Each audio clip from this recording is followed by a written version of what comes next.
আসসালামু আলাইকুম। আপনারা আবারও দেখতে পাচ্ছেন যে জেলা প্রশাসকের কার্যালয় অর্থাৎ ডিসি অফিসে আবারও বিশাল একটি নতুন নিয়োগ বিজ্ঞপ্তি প্রকাশ করেছে বাংলাদেশ ডিসি অফিসে। আজকে আমি এখানে যে বিষয় নিয়ে আলোচনা করব সেগুলো হলো, প্রথমে দেখছেন আবেদন করা রয়েছে পদের নাম। এখানে আবেদন করার জন্য শূন্য পদের সংখ্যা, এখানে শূন্য পদে কতজন লোক নিয়োগ করবে। এখানে আবেদন করার জন্য ছিল আবেদন করার জন্য প্রয়োজনীয় শিক্ষাগত অভিজ্ঞতা। এখানে আবেদন করার জন্য অনলাইনে আবেদন শুরু এবং শেষের কবে আলোচনা করা হবে।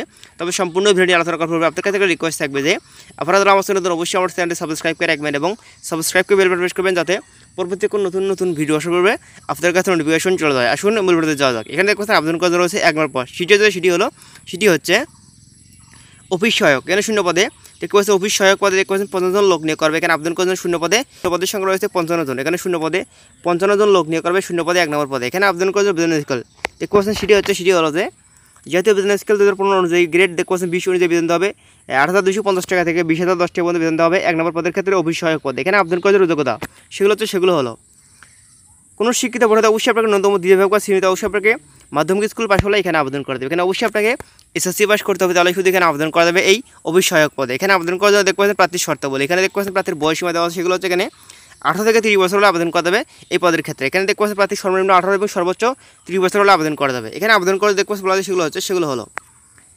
আবেদন ফর্ম পূরণ এবং পরীক্ষা অংশগ্রহণের ক্ষেত্রে নিম্ন বর্ধিত শর্তাবলী অবশ্যই অনুসরণ করতে হবে। সেগুলো হচ্ছে যে এখানে আবেদন করার জন্য দেখতে পাচ্ছেন কোটার ক্ষেত্রে বয়সে প্রদান হবে সর্বোচ্চ 32 বছর পর্যন্ত আবেদন করা যাবে কোটার ক্ষেত্রে। এখানে আবেদন করার জন্য দেখতে পাচ্ছেন বলা হয়েছে সেগুলো হলো এখানে আবেদন করতে দেখতে পাচ্ছেন লিখিত পরীক্ষায় উত্তীর্ণ প্রার্থীদের মৌখিক পরীক্ষার সময়কাল যে সকল কাগজপত্র অবশ্যই আপনাকে সঙ্গে আনতে হবে সেগুলো হলো যেমন যে ক নম্বর দেখতে বলা হয়েছে সকল সনদপত্র ও প্রত্যয়নপত্র বা অনুমতিপত্র।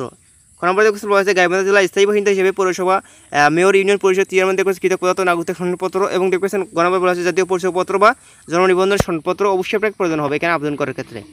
এবং দেখতে পাচ্ছেন ঘ নম্বর বলা হয়েছে আবেদন করার জন্য প্রথম শ্রেণী গ্যাজেটকৃত কর্মকর্তা নীল ব্যাকগ্রাউন্ড চারিত্রিক সনদপত্র অবশ্যই আপনাকে প্রদান হবে।